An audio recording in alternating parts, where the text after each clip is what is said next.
Well, thank you all for the invitation to come to Santa Barbara. I've never actually been anywhere but the airport at Santa Barbara, so it was a pleasure to get away from the airport, although I think I've only gone about 1/8 of a mile away from the airport, so I still haven't traveled far. To tell you about ChargeCar and tell it to you right, the lab that I run is a bit of an oddball lab. It's about 25 researchers, research faculty, including PIs and PhD students and master's students. And it's oddball in the sense that everything we do is application oriented. So we do basic research, but the fundamental question we ask has to do with empowerment. Is there a way that we can take a particular community of practice and change their relationship to technology? And there's a very realistic cartoon that I use to make that point. Typically we view people as users of technology. The question we're always asking is there a piece of technology we can try and innovate and then deploy into a community in such a way that the community actually owns the technology and changes it and influences its future? So we're always looking for this fundamental litmus test of deploying a technology and then seeing if a community influences that very technology's future, both the future of the technology itself in identity and the future of how it's used and how it's society itself. So that's a societal kind of philosophical bent that we have. And I wanted to start there because, in fact, ChargeCar is one of many projects we have where we take a particular piece of technology, we take a particular community of practice, and try and observe what they can do. And I got an excellent introduction to the Gigapan, so I have to show you a couple pictures of it now. This is an example of the professional unit. There's a big unit that handles any DSLR. And of course, there's small robots that we have that can handle very small point and shoots, and literally have robotic fingers that press on the shutter button, because that's the only universal way to talk to a camera these days. For the big units, they all have digital cabling, of course, so you can talk to them over the computer. But the question when you ask it from a community empowerment sensibility is, what did we design this for? Why did we invent such a technology? And I just want to run you through the two communities of practice that we explicitly chose for this. So what we wanted to do is take digital image making and the use of digital imagery and upend what scientists do with imagery. In particular, scientists use imagery as documentation. We wanted to have scientists think about imagery as a place for exploration, where you do science on the image. And so I'll just show you two fast examples and move on. This is Alex Smith at the University of Guelph. He does the DNA barcoding of life project. So they travel around in a big van, and they take ants and other insects, and they do DNA mapping of the genomic sequence in the ant. But they also take a gigapan of the ecological surrounding where they have sampled that ant. And then in the lab, they can go back and take that 10 billion pixel picture. So just to be clear, this is a 90,000 pixel wide picture. So you could print this piece by piece at full DPI resolution on 300 billboards on the highway. 300 billboards. In the lab, they can take that picture and go through it and actually count every species of every insect in the forest. So that's interesting because they can do the biodiversity assay in the lab, and they have that record. That's what a scientist ends up doing with this kind of technology. I'll show you another example of empowerment. You can take the exact package that we have, that robot, and the top pops off. When you pop the top off, you can see the stepper motors on it. Well, you can take a scanning electron microscope that has two knobs on it, an X and a Y stage, and you pull the knobs off your scanning electron microscope. And then you run two rubber tubes from the axles on the two knobs to the two stepper motors on our gigapan. Then using the exact same interface on the gigapan, instead of taking a single scanning electron microscope of the ant, you can take 10,000 scanning electron microscopes of images of the ant, use the exact same stitching software to put them together so that on every individual portion of the ant, you have the full resolution possible with a scanning electron microscope. But you have this for the entire ant. Interesting, because ordinarily the biologist only has time to zoom in and take a couple of pictures of that ant, of the places they think are interesting. They lose the chance to do opportunistic science later, a month later, when they're looking at a different microstructure. And boy, would they love to look at their entire collection in terms of that microstructure. So it changes. The ant can't move. It's dead. It's gone. So in a way, those are examples of one major community of practice that we endeavor to associate with Gigapan. The way we operate in projects like this, in that case, for instance, is we have a special fund funded by the Fine Foundation. We invite 40 scientists a year to come to Carnegie Mellon. We give them the equipment, train them. We choose the scientists by looking at the authorship of Nature, Science, and the MacArthur Foundation Fellows for that year. So we invite 40 of them to come. They come, they get the equipment, and they leave. And so that's the way we do empowerment with that community. Second community, and then I'll move on to ChargeCar, I promise, but these are fun examples, is education. We wanted to enable a better form of multimedia-based cross-cultural understanding between cultures. And so worked with UNESCO. UNESCO has a group called the International Bureau of Education, and with National Geographic. The idea was, can we give this same exact gigapen that we're giving to scientists, ironically, to children in different countries? And we're in 17 countries now with this program through UNESCO and National Geographic. The children take pictures of their part of their world, and usually they take pictures of cultural, sociological artifacts, food, spices, kitchens, educational facilities, roads, urban areas, rural areas, and then they share them with other children. And so, for instance, this is a new program we have in Chad, where you can see the students are taking pictures with the gigapen. The thing hanging on it is the quick view guide. And English was tough language here. They speak French. So in fact, it's entirely pictorial, the user's guide for how to use the equipment. And then they print them out on large format printers that are 3 hours away in the biggest small town. And then they bring the local city council in. So this is the city council in this Chadian village. And the city council actually looks at the printed gigapixel image. And they have a discussion about land, in this case, land rights on that image. So it becomes a spatial way of referencing cultural discussions. Then they take discussions. They take the pictures, they annotate all of it, and they upload it to the internet and share it, in this case, with children in Trinidad, Tobago, and Soweto Township, South Africa. And so it's just an example of the kinds of programs we do. Each of these programs is about taking technology and seeing if we can change the way people communicate with each other or visualize their future or think about the world that they live in. This is the very same thing, but the roots of ChargeCar came from personal experience that I had had with these two cars. These are the only two electric cars that I have driven a lot. And I've driven both of them a whole lot. This was the Stanford Sun Surfer. And I helped build this car, and then I drove it from Florida to Detroit as one of the race car drivers for this car for a big race in the 1980s. So this is, some of you weren't alive yet. Yeah, this is a long time ago. And there's a couple of things that I learned from this car that's very important for what we're doing now. One is the simplicity of an electric car, how easy it is to put together the complex systems engineering effort required to make an electric car as compared to a gasoline car. The second thing that I learned from this car, we had fantastic manual controls in this car. I was able to control rate of regen. I was able to tune controller parameters while driving. And I was able to see solar flux. I had dials measuring solar flux as I drove as well. And as a driver, driving this car in the hills of the East Coast, trying to maximize the miles I'm getting, right, and maximize my average speed, I was in a constant state of flux, playing with all the parameters at my fingertips.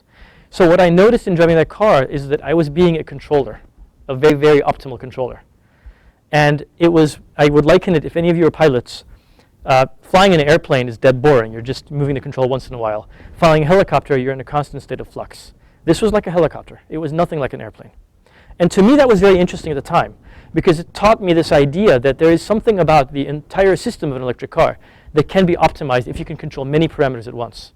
So we found that to be a really interesting problem. This car I've been driving since the year 2000. It's a RAV4 EV. I got one of them before Toyota started crushing them. If you haven't seen Who Killed the Electric Car, you can learn about that there. And I flatbedded it to Pittsburgh, so I spirited it away once I had the title in my hand. And I've kept it in Pittsburgh ever since. Two things I learned about from that car. First, it has nickel metal hydride batteries. It's a first generation electric car from the year 2000. It has gone to a service station precisely one time in its entire life, and that was for new brake pads after 11 years. The brake pads lasted 11 years, even though I drive it daily. And the reason they lasted that long, because you have regenerative braking. I almost never use the brakes. The second thing I learned from that car, other than the fact that the cars can be absurdly reliable, is that we do a huge amount of outreach programming in underprivileged areas of Pittsburgh. So we go into these neighborhoods that are blown out communities. And what we notice in these neighborhoods is as we're driving around, people knock on the window, you roll it down, and they ask you all about the car. They don't say, hey, what is that? It says EV on the side. No, what they say is, what's the battery chemistry? How many kilowatt hours do you have? What's the range? How fast can it accelerate? What's its top speed? How does it charge? What's the amperage and voltage of the charger you have at home? Is it inductive or conductive? Random blue-collar people on the street will ask me, is it inductive or conductive? Random blue-collar people on the street will ask me, is it lithium ion or nickel metal hydride? And when you tell them it's nickel metal hydride, they say, oh, you know, my uncle had a tank that had nickel metal hydride batteries in World War II. So there is a level of basic knowledge about batteries, chemistry, electricity that we don't get, we don't really comprehend in the level of humanity that finds electric cars very exciting indeed and has very little access to them today. And so that was also a major motivator in us thinking about the ChargeCar project. So now what's the community of practice? Who did we choose to go after in this case? It isn't scientists and educational, it isn't cross-cultural education. In this case, the community of practice was actually quite different from those two. It was the urban commuter, and it was the independent local garage. So we talked to local garages, and local garages told us time and again that they love working on cars, but they're dead tired of trying to diagnose new cars from the car industry that are designed for them not to be able to diagnose, right? Cars that are designed to go to the dealer and the dealer alone. So they're stuck working on a 1994 Toyota Camry, because that's all they can do. And it's not fun.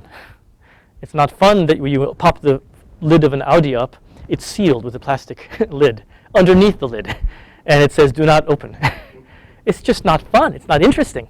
And remember, I live in Pittsburgh. It's a scrappy town where people have machine shops in their backyards. People know how to lathe and mill. And you're telling them they can't work on their car. It's really an annoyance for the independent garages. The urban commuters, on the other hand, are worried about gasoline prices. They're worried about how they can innovate in their world of commuting without breaking their budget.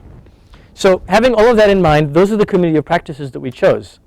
Now, the first thing we wanted to do in thinking about how we can solve the urban commuting challenge vis-a-vis electric cars is we want to understand, what does the urban commute look like? So we went to the federal government and got the standard driving schedule. This is the urban driving schedule that everybody would use to compute miles per gallon for a car or to do analyses of electric car efficiency. Now you can take that schedule, and this is really saying that, well, over time, in seconds, these are the speeds you travel at in a typical urban commute.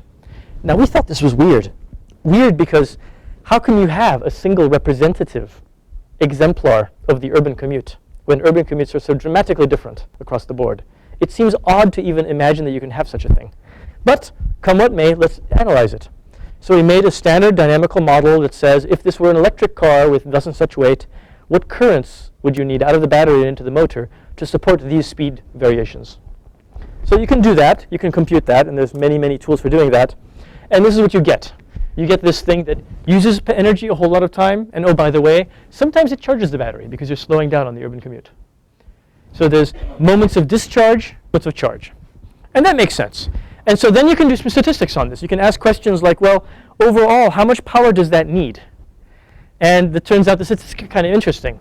This urban driving schedule from the federal government is about 3.3 kilowatt hours in a car that's roughly the weight of a Honda Civic, so a 1,700-pound car or so.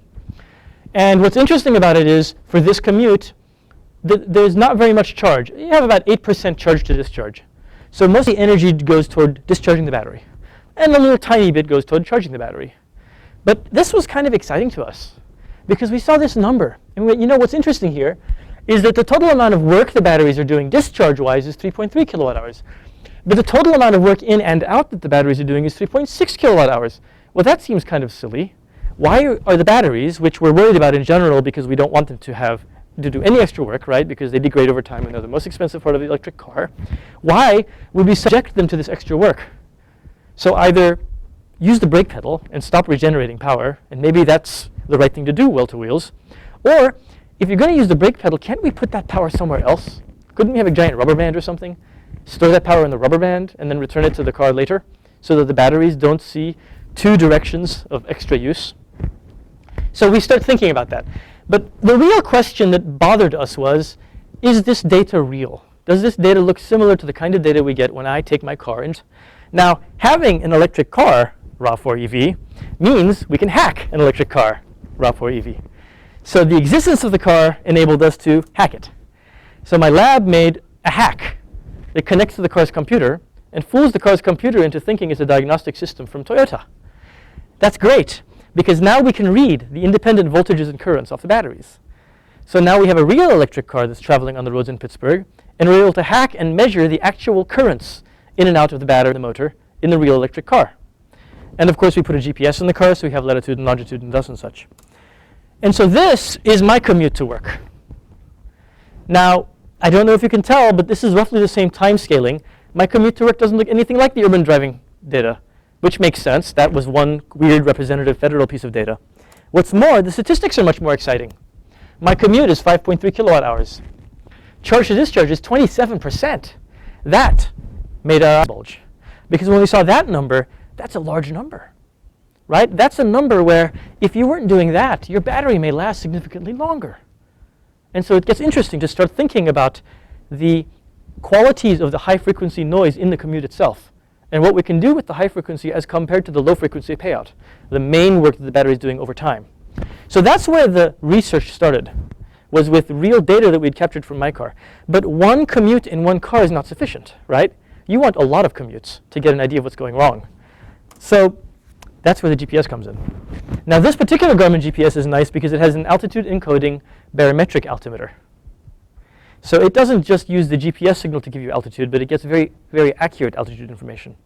So we took this GPS unit and created a script that allows us to read the GPX file that this exports into a website that measures the electric usage of an imagined electric car, just like in my car. Okay? So now you can take any regular gasoline car, put the GPS in it, drive it around, and then create a plot that says if that car were Illah's electric car, here's how much power you just used. Right? So we've turned every car into my electric car.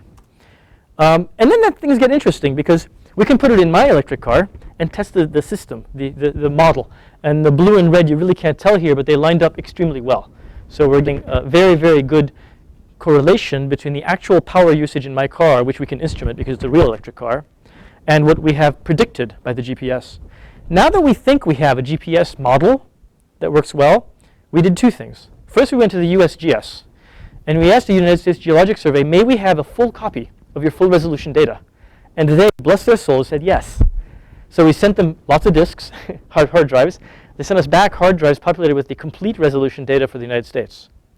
Now that means when you take your iPhone or any other GPS and drive here, and then send us your latitudes and longitudes, we can use the USGS data to cross-correlate it and get very accurate measurements of altitude.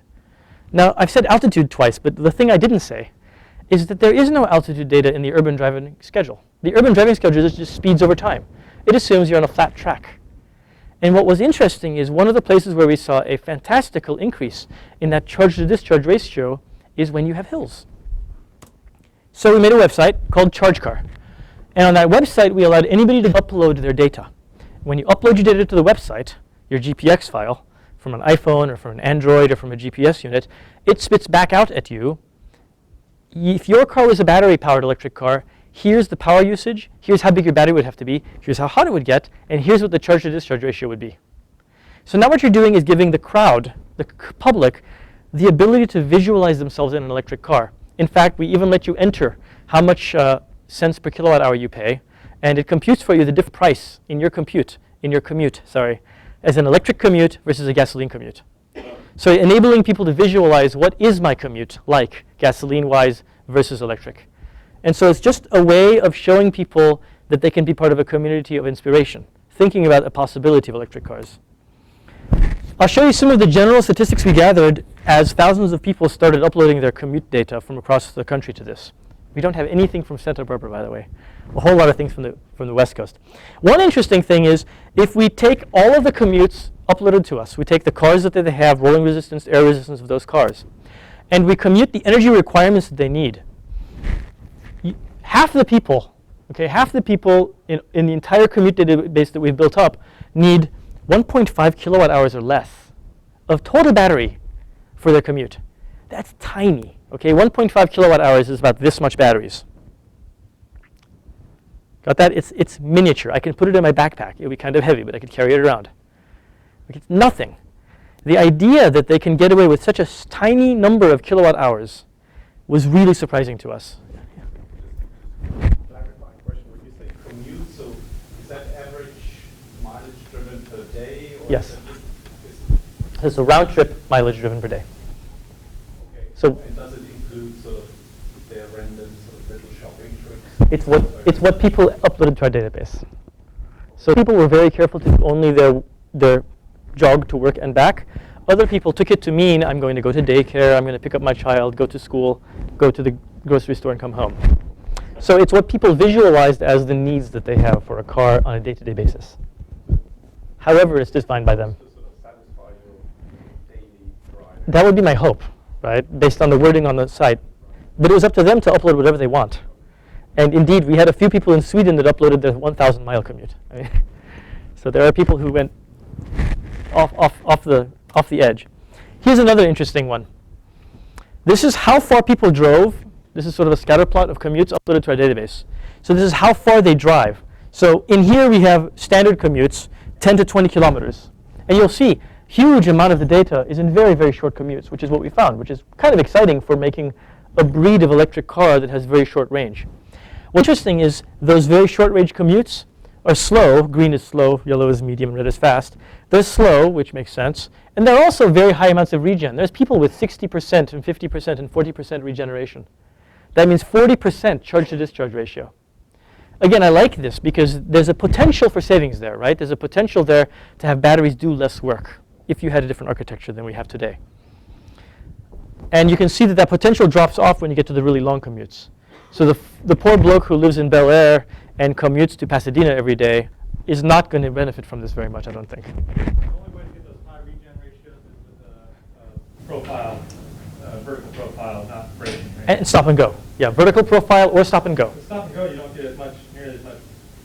Depends on how you're stopping and going. If you're on the highway in stop and go traffic and you're going up to 30 miles an hour and down to 0, you're going to get it. Yeah. But you're right. It's much more efficient to get the regen. It's much more effective to get the regen from hills. Right? Hills are where we feel like you get the best savings away. The guy at 98%, is he going downhill? Well, they're uploading this stuff, right? So I think that's a joker who actually uploaded just downhill data, right? That's my guess. Remember, 98% charge to discharge, so it's even. Yeah. So he charged about as much as he discharged. Actually, on my way to work, I'm even. So if I do one way, Squirrel Hill is at a slightly higher altitude than Carnegie Mellon, and the set of lights are arranged in such a way that when I go to work, I put out about as many kilowatt hours as I take in. So that can happen in one direction. If it happens in two directions, it's called MC Escher.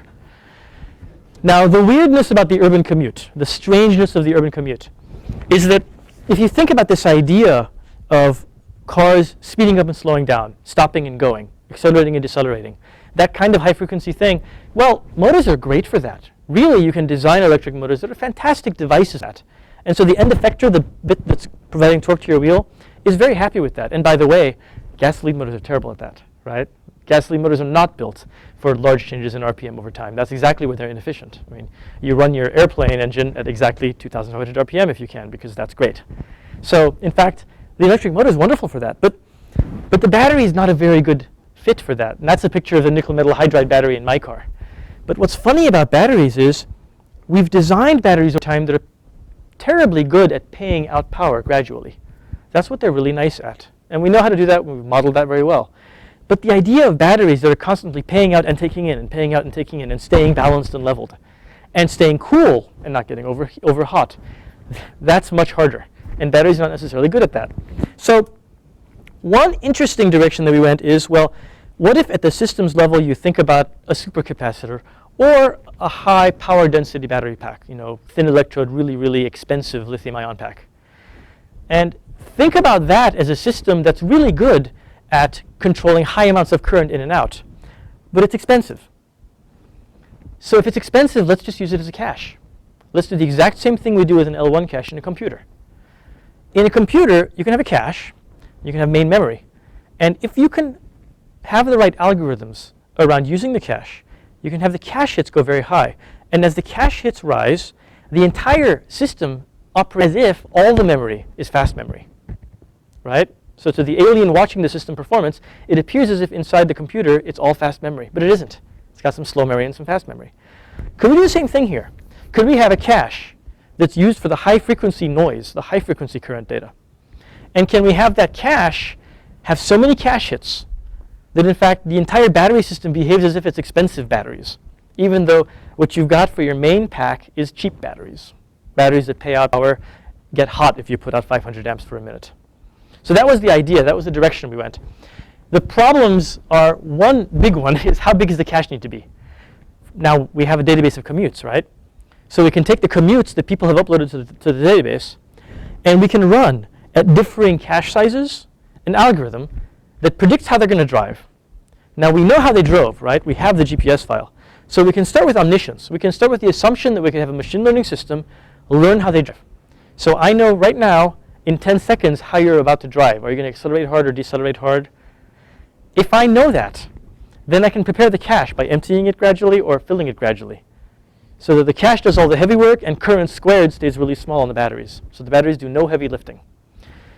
And so one question is, how big is the cache if we're omniscient? Another question is, how do we get omniscient, right? How do we make the cache hit rate go as high as possible?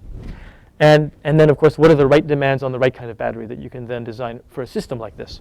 So we've been working on all three questions. The first question is really fascinating. It looks exactly like a cache hit graph on a computer. So it's just like computer science. We varied the capacitor size, assume an omniscient algorithm, and look at the percentage of savings that the battery sees. And check it out.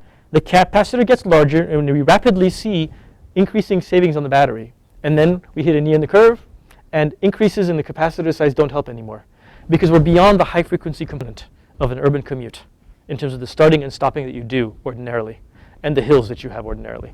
So that number ended up being between 40 and 60 watt hours. 40 to 60 watt hours is tiny. It's a capacitor about this big. So if I have a 10 kilowatt hour battery pack in a car, and I have a 40 watt hour cache, my cache is smaller than 0.1% of the size of the battery pack. So we're talking about a very small pack, very small cache, I mean, causing me to have 35% decrease in battery duty. 35% decrease. Now another question you can ask, the problem with batteries in general is as you use them, they heat up. They heat up unevenly, and this can cause all sorts of interesting chemical problems. So you can ask the question, what percentage of the time in the average commute is the battery idle, doing nothing, just sitting there, acting as if it's not connected to anything in the car? And that number is actually more dramatic.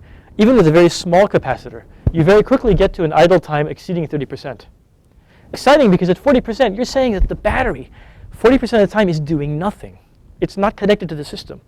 Doing nothing is great, because doing nothing means the hot parts cool down, the cold parts warm up, and the system acclimates again to an even, steady system. And so that, to us, was a very exciting possibility, because it suggests that you could design batteries that are designed to have idle time, right? Batteries that will take advantage of the idle time to exploit that time to even out, instead of having a very expensive cooling system attached to the battery. So again, it's a systems level thought process about what you could use to make these systems work better. This is interesting, because this is saying for the distance of a commute, a scatter plot of the percentage of savings we get from the inclusion of a 50 watt hour capacitor, which is affordable. It's a $1,000 capacitor from Maxwell Technologies. And you'll see that it's a range. Some people will see a huge savings, 50% duty savings. Other people will only see a 20% duty savings. And so that's, again, something to point out to you is that every commute is different, right? There is no one answer here. Rather, there's a diversity of possible results that you're going to get depending on the strategy you use and depending on the commute that people have. And something that's not lost upon us is in all these cases, we're assuming that there's a machine learning algorithm that's adapting to you, so that the cache, the supercapacitor or the high rate battery pack is being used for your commute. It's learning how you drive. It's learning where the stop signs are. It's learning where the red lights are that you frequently stop at. It's learning where the 7-Eleven is where you get your donuts in the mornings. So having all that in hand, we launched the ChargeCar project.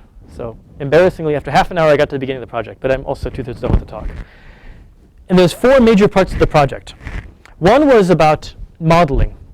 Can we do the kinds of duty instrumented tests to model and understand, is what we're showing true? You know, can we actually demonstrate in a valid way the battery usage models? One was control. Can we create optimizing compound energy management? That means the machine learning bit, right? Can we learn how you drive and then manage energy between these 2 different types of energy stores in a way that minimizes duty on the batteries and minimizes current squared, which causes heat? Next, can we design the right hardware to actually make a moving system for this? And finally, community engagement, which I am going to talk about some. The idea here was, Pittsburgh is this local community. We've talked to the garage mechanics. They want empowerment. Getting all this to work with the supercap is going to take a couple of years. In the meantime, is there something we can give them? Is there a way to enable local garages to customize electric cars to fit the needs of local commuters, so that we can start to have people in Pittsburgh not just envisioning but realizing a dream inside Pittsburgh of electric cars for them, of getting away from oil that's coming from the Middle East. So those are the 4 prongs that we went after.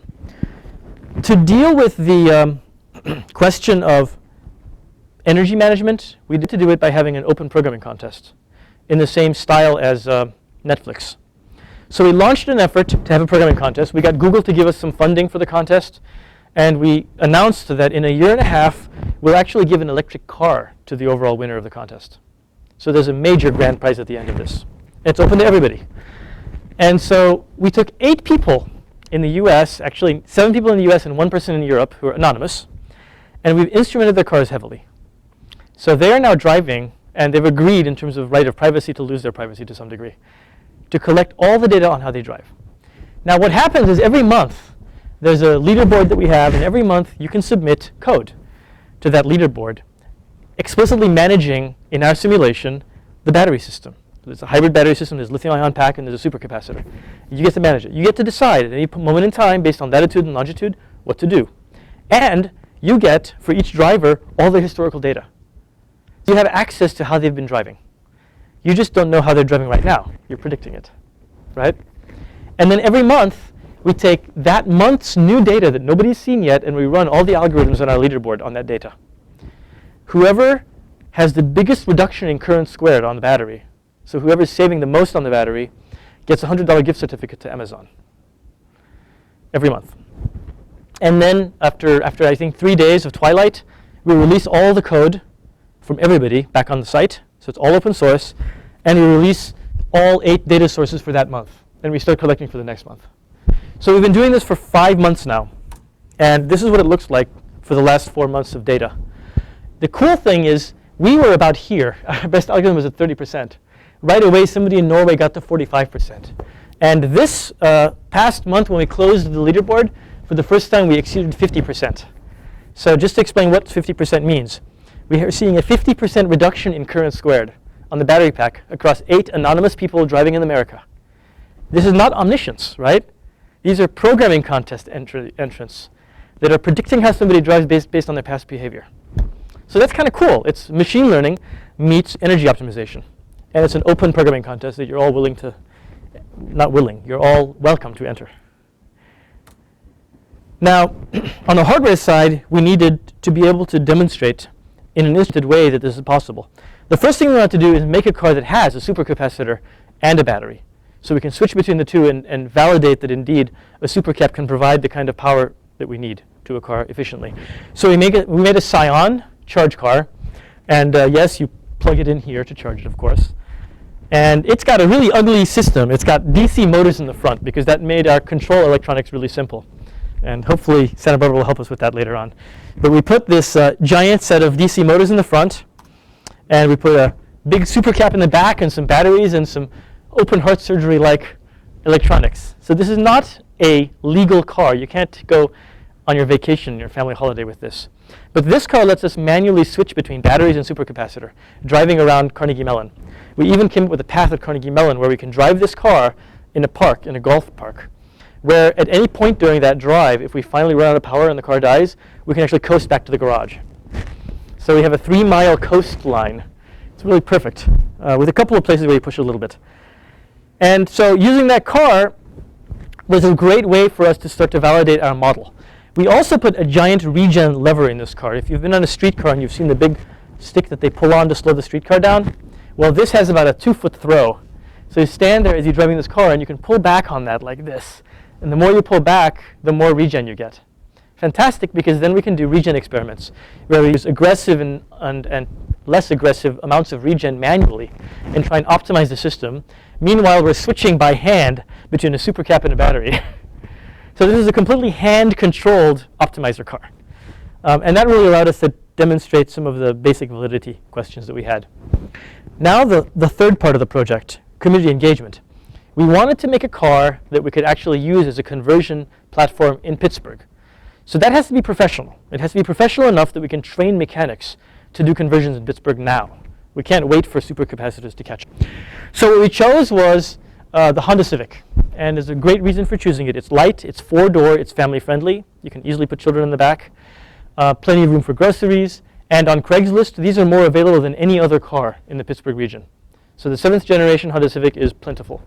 So we took this car and started to analyze what it would take to create a set of boxes that make it really easy to make this into an electric car that we can actually have Pittsburghers drive for real. Of course, we looked at all the commute data uploaded to our site to look at what the commute needs are for Pittsburgh. And we decided 50 miles range would be more than enough. So 30 miles is more or less safe.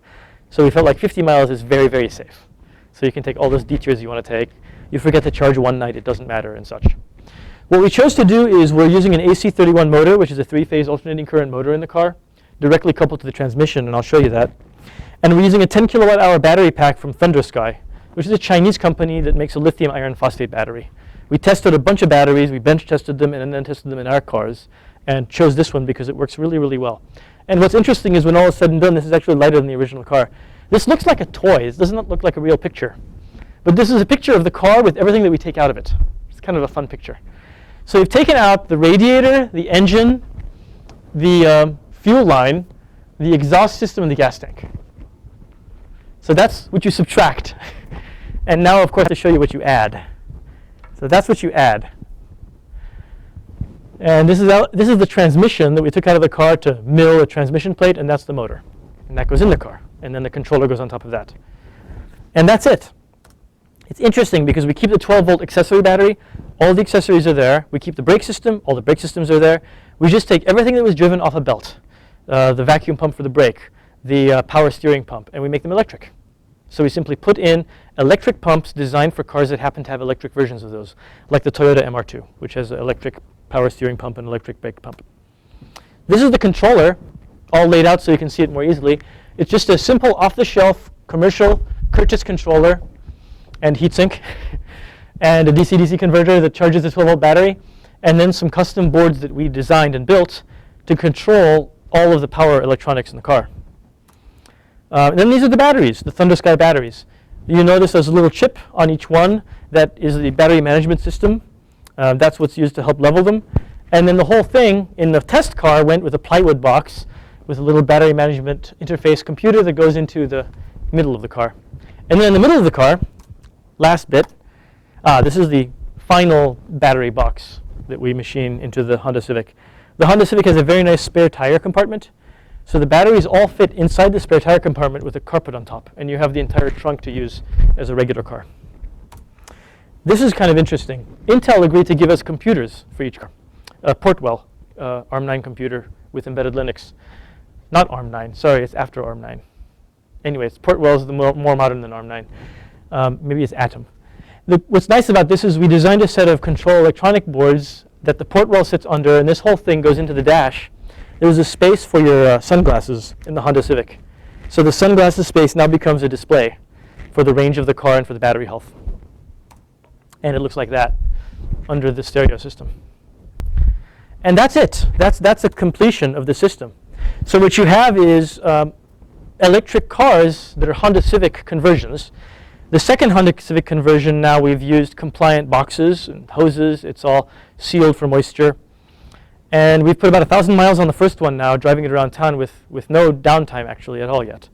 And what's exciting about that is that it's an electric car that wasn't built over the course of 2 years in a backyards enthusiast model, where you buy things one at a time and you kind of do something on your weekend hours. Instead, this was a car that was built with a mechanic from a local garage, helping us do it in a professional way that he knows will pass inspection. And in fact, we've gotten to the point now where the cars, according to the mechanic estimates, will take about 2.5 days to convert. So you drive your Honda Civic into your local independent garage who's been trained and certified. They have to be an enhanced inspection station by the state of Pennsylvania, which means they can register an electric cushion car. Which is kind of cool, right? In Pennsylvania now, we can register your converted electric car as a car. That means you can buy this and then sell it on Craigslist as a real car, which is kind of amazing. So anyway, you drive your car into the place, and 2.5 days later, you drive out, and you never put a drop of gas in it again because it's a completely electric car now.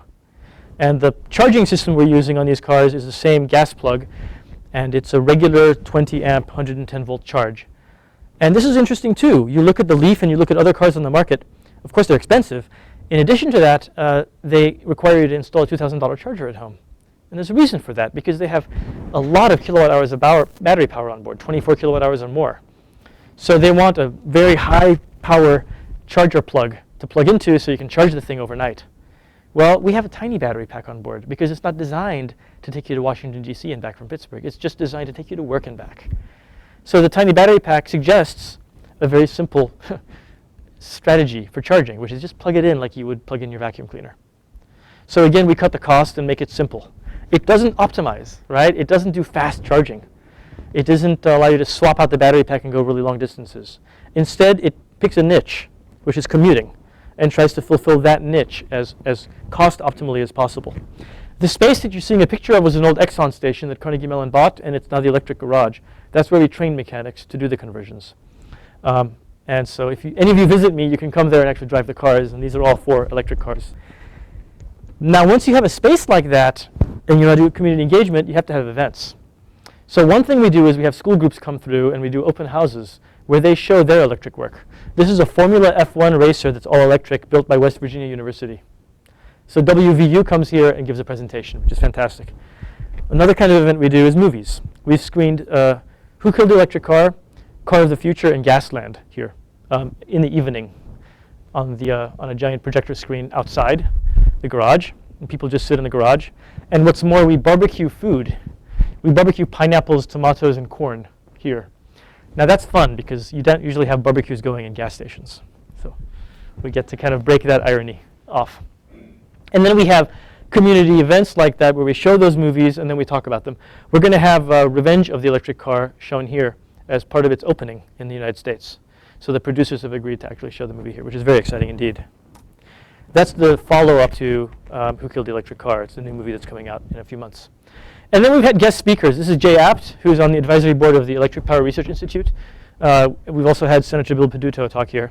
And in each case, we have a speaker who talks about the electric industry, talks about electricity generation in Pennsylvania, talks about Marcellus Shale and oil gas drilling, talks about electric cars. And we use that to, again, invite the public to come, hear them, and have a discussion about the car of the future.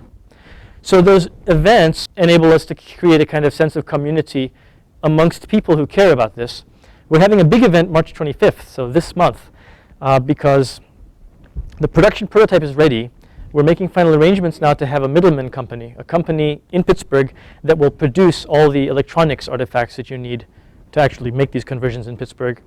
And once that company is finished, we're announcing on March 25th all of this and inviting the public to drive and ride in the cars. And we're unveiling a waiting list. And anybody from the public can sign the waiting list, and that'll be the order in which we're actually going to service people and convert their cars into electric cars. So that waiting list will open. And I'm dead curious to see, will we get 3 people to sign up or 30 people or 300 people? And the price tag is probably going to be around $20,000. So it's not cheap.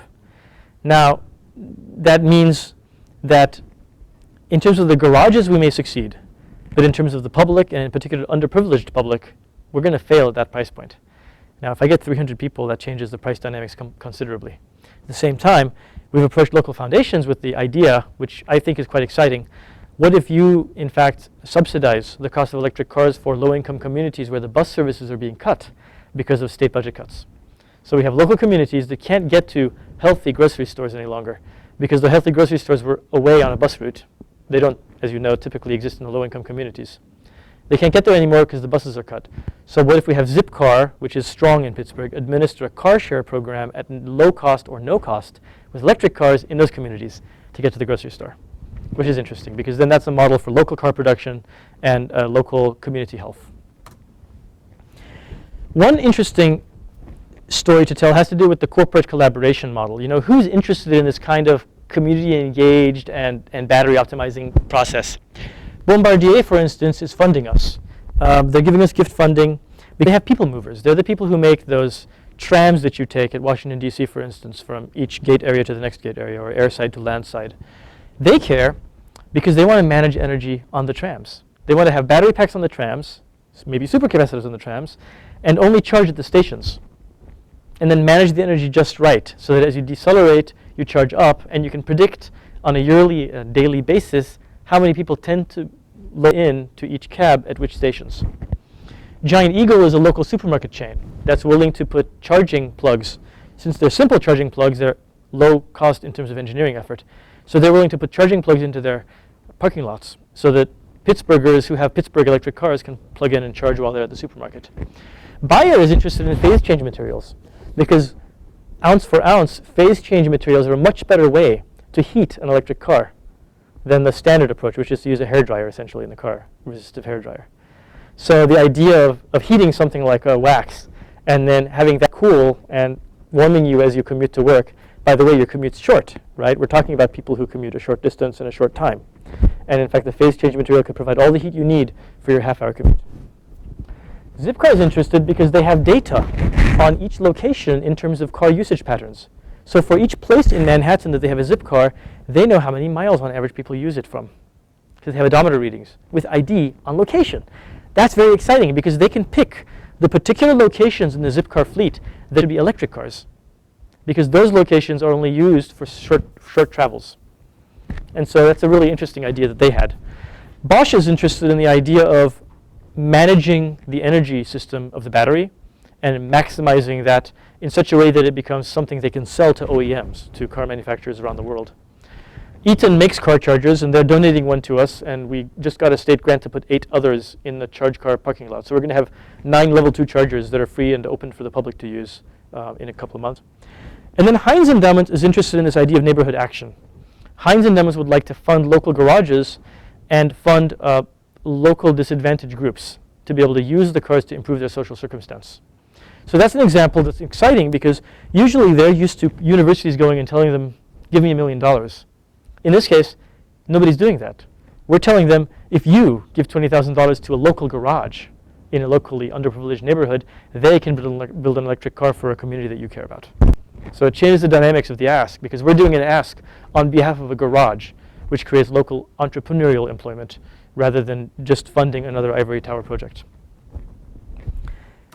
So that's the interesting set of ways in which corporate America, I think, gets very interested in this kind of thing. These are just acknowledgments. These are all the current funders of the project. They provide gift funding for it, and they provide the embedded computer system. I've covered a lot of ground.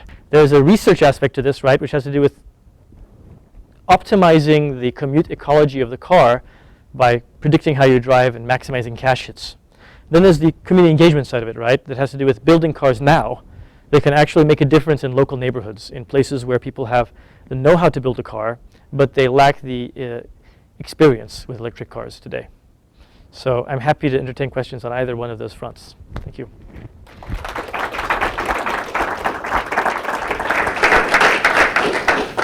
Thanks, Illah. Questions? You have a moment question. When I model conversions of an internal combustion engine vehicle into a battery electric vehicle, on some very crude physics, I use that for 4 megajoules of liquid fuel. Mm-hmm.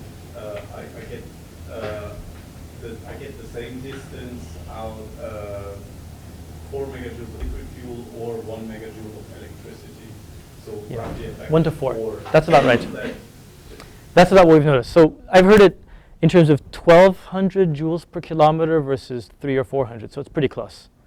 Now that's in a car, that's in a pretty heavy car. In a lighter car, the disparity can be quite larger. So I've heard of 1 to 5 or 1 to 6 in a smaller car. But I'm not, I haven't done those calculations. I don't know. That mass goes linear into all the Yeah. the power. So you'd think it would be the same ratio across the board. That's kind of my assumption. There may be something about the way the gasoline engines are used in the larger cars. There may be something about their inherent efficiency. I don't know. I don't know the relative size of the displacement of the engines in larger cars compared to the displacement of the engines in the smaller cars. It also depends on if you choose. It's a problem, right? Do you choose to use a Ford Focus that has a high-end, 2.6 liter engine, or are you going to go with a Ford Escort that has a nice small engine?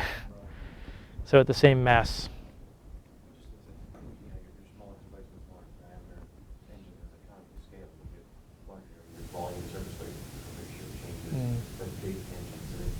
Big engines tend to be more efficient. That's interesting. Yeah. So in a big car that needs more displacement may buy you slightly more efficiency. Yeah, I was wondering, instead of looking at just total conversion from gasoline car to electric car, did you even consider or look at making it a hybrid version for a retrofit application? We talked about that, and it's interesting, right? My opinion will be a bit radical on this, but to me, the hybrid car This is odd, right? I bought the Toyota RAV4 EV before the Prius was out. So I bought an electric car from Toyota before they released the hybrid car. To me, the hybrid car was a stroke of genius. If you look at the profit motive of car companies, there's a massive amount of their profit that comes from service and sale of parts. And the genius of a hybrid car to me is that it gives you the same performance characteristics of a gasoline car. You get the great range. It can fulfill all the needs that your gasoline car fulfills. So it's a replacement for your car. And it's only more complex than a gasoline car. There's only more room for service and parts and all the other things that create profit.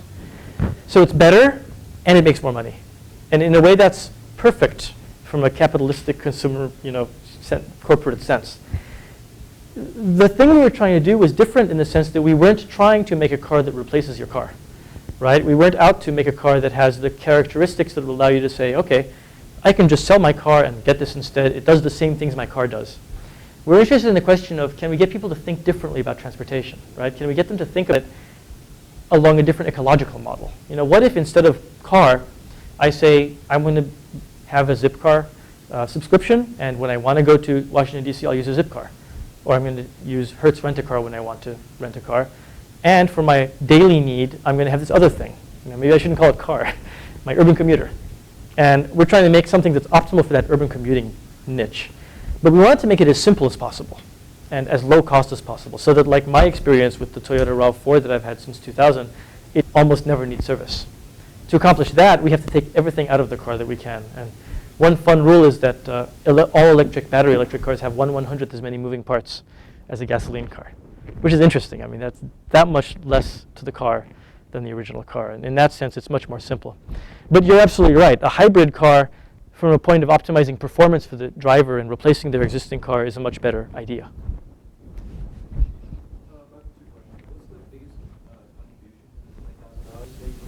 Yeah, good question. So you can sell that. The catalytic converter is easily saleable. The muffler, if it's in good condition, is saleable, and the motor is. You get a few $100s for those. It's interesting. Motors. So this is an annoyance I have. It answers both of your questions. A gasoline motor, right? I can get a great gasoline motor used for $200 for my Honda Civic. It's annoying. It's so cheap. You know what it cost me for the electric motor and the controller for the electric motor? $4,500. So an absurd amount of the total $15,000 parts cost is just that, the controller and the motor. The battery, by the way, including the battery management system, is another $6,000. So that's most of the money right there. It's just the battery and motor and controller. And the motor and controller ought not be that expensive. I mean, the motor is a 3-phase AC motor. It's a windings. And the controller is, we're in the world of MOSFET technology now. And one would like to imagine that somebody would give me a $2,000 motor.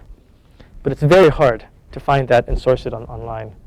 And so we've really struggled to get the motor cost down as far as we can. So one thing I'm curious about is you had all the manual interaction with the regen stuff. I'm always curious about different the parallel between the automatic transmission, the driver that likes the automatic transmission, the manual transmission, the more interact with the machine. Right. And so you may have that opportunity with the machine learning algorithms to try both ways. Yeah. Allow the driver to communicate with that. One fun thing we'll do with the Scion is we're putting in a new control system so that indeed we can have a computer-controlled hybrid power system, or we can have a human control the hybrid power system. And I'm going to have fun with that to see if I can beat the computer. One thing we did in our cars, which is unusual, that you'll find as a surprise, we kept the manual transmission in the car. All of the electric car enthusiasts we talk to say, well, you don't need a transmission in it. You have an electric motor. It's got a fat torque curve. Well, first of all, its red line was kind of perfect compared to a gas engine. Its red line was around 6,000 RPM, which is just like what you'd expect. So we kept the tachometer. Second of all, by having a manual transmission and driving like a stick, you end up finding the peaks of the torque curves, which are right around 3,000 to 4,000 RPM, kind of like a 1970 Porsche 911. And so you end up driving like that. And it's fun. And you can't stall the motor, right? You can drop the clutch, but it doesn't stall anything. So at the red light, you stop, you go into first gear, you let go of the clutch, and you wait. And the light turns green, you accelerate. So it has all the fun of a stick shift. And we've taught many a person who doesn't know how to drive a stick shift to drive it now. It's fun to drive. It's torquey. It's much faster than a Honda Civic. And we've driven it on the highways at 75, 80 miles an hour, no problem. but it is a stick shift. And so it's very unlike continuously variable transmission from Toyota or my car, which has no transmission. My Toyota RAV4 has 0 transmission. It's direct single gear ratio. Yes. The relative efficiency boost that you finally came out with where we are today, compared to your RAV4's baseline, was that the 40 to 45% improvement number, or That's how much better are you? That's a boost on I squared, on current squared. Okay, so in terms of range per kilowatt hour of battery. Oh, it depends on the pure efficiency of the particular battery. So in the Scion, we can get 20 to 25% more range out of it by keeping the currents low on the lead acid batteries. When we switch to the lithium ion, we're using lithium iron phosphate batteries from Thunder Skye. Their pure number is very low. They're outstanding batteries. So the high current episodes don't matter except for a little bit of heating. They make the battery a little warmer. So for that car, in the RAV4, I get about 4 miles per kilowatt hour. And in the best of days in the Honda Civic, we can get a little bit north of that, maybe 4.5 miles a kilowatt hour. But we can't break 5. And when I see car companies that talk about 6 or 7 miles a kilowatt hour, there's a $130,000 Porsche or BMW coming out that's supposed to get 6 or 7 miles per kilowatt hour. My red flags go up when I see that. They publish the size of their battery pack and the expected mileage range. It doesn't make sense. So that's even with somebody, you're a master controller that you don't install a motor and dump a bunch of power and it's not doing anything for you. You're still. It's still small. Yeah. So yeah, anybody that says you're going to get more than 5 miles a kilowatt hour in real traffic conditions, I'd be very skeptical of that. Unless you get down to electric motorcycles and such, then you can do fantastically well because the weight goes down. Oh, sorry, you've had your hand up a couple of times. Just about a question. As far as the learning algorithm goes, does it take into account that say you were in a normal fleet, you had to stop and get something randomly? Does it just throw off the entire commute because you took a detour, or is it actually correct for that? Well, the people who've been doing the machine learning around this, a lot of them have been doing clustering, statistical clustering. So they're not throwing anything out. They're actually keeping that. And what they seem to be doing, a lot of the ones who are winning, is I think they're taking into account sort of in a randomized way that sometimes you stop and sometimes you don't stop. So I'm going to flip a dice. I'm going to roll a dice and decide what to do in a randomized way. And I'll be right some of the time. So that way you can bias the system in a way that it calibrates to what you're about to do most often. The other thing we're hoping people do that they haven't yet is to take things like real-time traffic consideration into account. Because you could certainly imagine continuing improvement by actually knowing about real-time traffic. I mean, boy, I could go even further, right? What if we knew which lights are going to be green and red when? Right? Then we could go even further in predicting what's about to happen to the current side of the motor. Basically, anything we can do to predict the future, right, increases our ability to optimize the system. And what's cool is optimizing the system seems to matter. In the sensitivity analysis kind of sense, it's not noise. It actually matters, which is exciting. Let's take one more. So all that work with the capacitor and learning algorithms, that was to improve, to reduce the load on the battery. Right. So what does that do for the efficiency of the regen property? So that's an interesting question. So there's a couple of things that it does in general. When you reduce the load on the battery, first of all, what the most recent results are showing in chemistry papers is that the life of a lithium-ion battery typically is governed or limited not by the depth of discharge nearly as much as the total number of amp hours handled, where handled means in and out. So reducing the load is good anyway, because if you can do a 20% load reduction, that's hopefully something like a 20% increase in life. At the same time, we know that large amounts of extravagant temperature change also are bad for the life of the battery. So again, if you're giving it more time at idle, that's good too. In terms of efficiency of regen, we've measured this in the RAV4, we've measured it in Scion, but we don't have enough numbers to really give you a definitive answer. What I can tell you is it's not very efficient. So regen, charging the battery back up, you're only getting 20 to 25% of the kinetic energy back into the battery. The rest is being lost in transmission losses and other kinds of losses. So it's surprisingly inefficient, and we're still seeing significant amounts of charge to discharge ratio. So that's one side of it. Second side of it is it depends. So the supercaps, for instance, have very, very little internal resistance. So the efficiency of charging or discharging them is extremely high. So going into the supercap is fantastic. Now, some lithium-ion chemistries have excellent internal resistance also. But my dream is to not do that, to build cheaper batteries with cheaper manufacturing processes so that I'm making a $200 a kilowatt hour lithium ion pack or nickel metal hydride pack that isn't as efficient at high current levels. And then I reserve some other pack that's, thin electrode, designed for high rate. And my high rate is efficient. So the answer is kind of flimsy, but it's not as important how efficient I am today. The system I want is a system in which I have cheap cells that are very bad at it, and then expensive cells that are really good at it. And my hypothesis is that together, the overall system may behave as if you have all good cells if you can optimize the predictive power management right. Thank you, Illah, for a great talk. Thank you very much for the invitation.